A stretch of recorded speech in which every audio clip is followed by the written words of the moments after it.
ये सभी उम्मीदवार, ये भी मोदी है। 70 साल में आपने लेफ्ट को मौका दिया, कांग्रेस को मौका दिया, टीएमसी को मौका दिया। अब एक मौका मोदी को दीजिए, एक मौका मोदी को। মোদিজি বলছেন উনি নাকি 294টা সিটের প্রার্থী। ঠিক আছে, তার আপনি প্রধানমন্ত্রীত্বটা ছেড়ে দিন, দিয়ে বলুন ওই বাংলার মুখ্যমন্ত্রী হব, তাই আমাকে 294টা কেন্দ্রে ভোট দিন। কি করে বলেন আপনি? কোন পদটা নেবেন, প্রধানমন্ত্রী না বাংলার মুখ্যমন্ত্রী? আপনি তো বহিরাগত বাংলায়। আপনি বলে দিচ্ছেন সব কেন্দ্রে আপনি লড়াই করছেন, আগে দিল্লিটা সামলান, তারপরে বাংলার দিকে তাকান। বাংলার দিকে যদি কেউ 20 চক্ষু নিয়ে তাকায় তার চোখ গেড়ে দেবে মানুষ।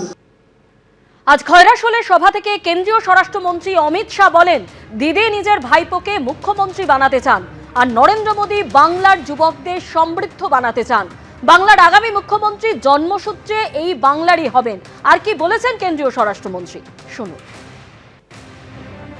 भाइयों बहनों, ये दीदी चाहती है कि उनका भतीजा मुख्यमंत्री बने। आप मुझे जरा जोर से बताओ, भतीजे को मुख्यमंत्री बनाना चाहिए क्या? जोर से बोलो, बनाना चाहिए।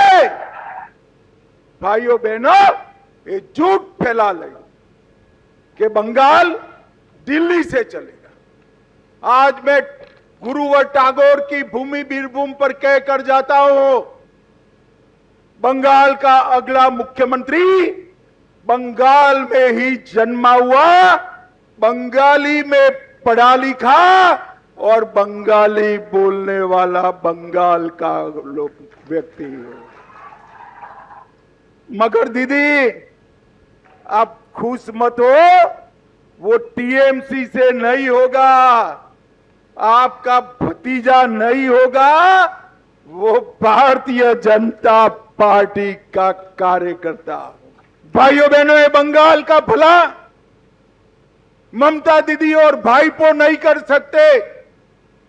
उनका एक ही लक्ष्य है, अपने भतीजे को मुख्यमंत्री बनाना, और नरेंद्र मोदी जी का लक्ष्य है बंगाल के युवा को समृद्ध बनाना, समृद्ध बनाना। একদিকে কেন্দ্রীয় স্বরাষ্ট্রমন্ত্রী যখন বাংলায় পরিবর্তনের কথা বলছেন, তখন মমতা বন্দ্যোপাধ্যায় তিনি বলছেন বিনা যুদ্ধে 1 ইঞ্চিও জমি ছাড়া হবে না, কোনো সমঝোতা নয়, মাথা নত নয়। সিউড়ির জনসভা থেকে আর কি বললেন মমতা বন্দ্যোপাধ্যায়, শুনুন। বিনা যুদ্ধে 1 ইঞ্চি জমি কাউকে ছাড়া যাবে না। জগাই মাথায় গদাই বিজেপি, সিপিএম, কংগ্রেস, এটা মাথায় রাখবেন। আর নির্দল, যার কোনো দল নেই তার নাম নির্দল, এটা মাথায় রাখবেন। তারা ব্ল্যাক মানি হোয়াইট করার জন্য অনেক সময় কারো কারো প্ররোচনায় পা দেয়, সেই প্ররোচনায় পা আপনারা দেবেন না। নির্বাচনটা হচ্ছে রাজনৈতিক যুদ্ধ, এখানে কোনো মাথা নত নয়, এখানে কোনো কম্প্রোমাইজ হয় না।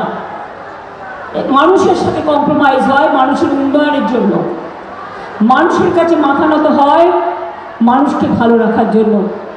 কিন্তু মনে রাখবেন, আমাদের কোনো ব্যক্তিগত স্বার্থের থেকেও দলের স্বার্থ, মানুষের স্বার্থ অনেক বেশি, সেদিকটা নজর রাখতে হবে। এবিপি আনন্দ, এগিয়ে থাকে, এগিয়ে রাখে।